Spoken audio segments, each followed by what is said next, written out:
Kitchen అమ్మమ్మకి తిరిగి స్వాగతం. ఈరోజు మనం చేసుకోబోయే రెసిపీ మామిడికాయ పులిహోర. మామిడికాయ పులిహోర అంటే స్పెషల్ ఏంటి అనుకుంటున్నారా? మనం చేసుకోబోయేది మామూలు అన్నంతో కాదు, ఇది అటుకులతో చేస్తున్నాము. నేను ఎలా చేశానో ఒకసారి చూపిస్తాను, చూసేయండి.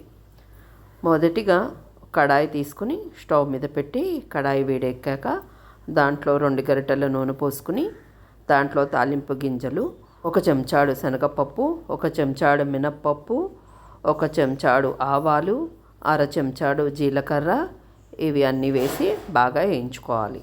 తరువాత 2 చెంచాలు పల్లీలు, ఇవి కూడా వేసి బాగా వేయించాలి.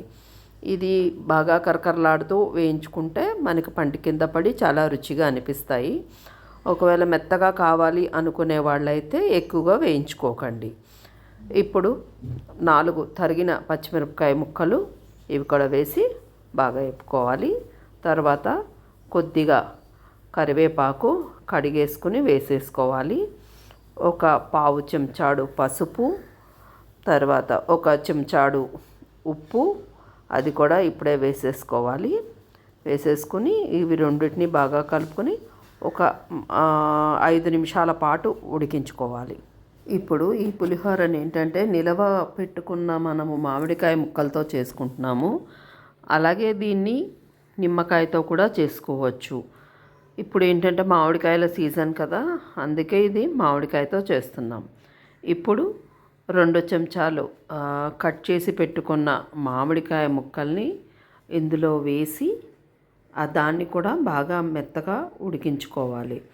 ముక్కలు ఎంత సాఫ్ట్గా ఉడికితే అంత తొందరగా మనకు పులిహోరలో కలిసిపోతుంది. ముక్కలుగా ఉంటే ఒకచోట పులుపు, ఒకచోట చప్పదనము అలా ఉంటాయి. కాబట్టి ముక్కలు వేశాక బాగా ఉడకనివ్వండి. సీజన్లో మనకి తక్కువ రేట్లో వచ్చినప్పుడు మామిడికాయలను కొనుక్కుని పైన తొక్క తీసేసి సన్నగా కట్ చేసుకుని దాంట్లో ఉప్పు పసుపు కలిపేసి నిల్వ ఉంచుకుంటే మనకి సంవత్సరం పాటు ఉపయోగించుకోవడానికి పనికొస్తాయి. మామిడికాయ ముక్క మెత్తగా ఉడికాక అటుకులను 2-3 సార్లు శుభ్రంగా కడుక్కొని లైట్గా పిండి అందులో ఉన్న నీళ్లు పోయేటట్టుగా చేసుకుని దాన్ని ఇందులో వేసేసి కలిపేసుకోవడమే. అయితే ఇది స్టవ్ మీద ఉంచి కూడా చేసుకోవచ్చు, లేదా స్టవ్ కట్టేసి కూడా కలుపుకోవచ్చు.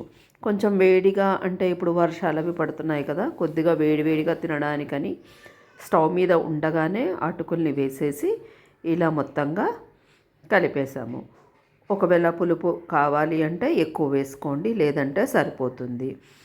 ఇక్కడ ఇందులో ఎండుమిరపకాయలు కూడా వేసుకుంటే బాగుంటుంది. నేనైతే వేసాను, మీకు ఇష్టం ఉంటే వేసుకోండి. ఈ రెసిపీ కనుక మీకు నచ్చినట్టయితే లైక్ చేయండి, షేర్ చేయండి, సబ్స్క్రైబ్ చేయండి.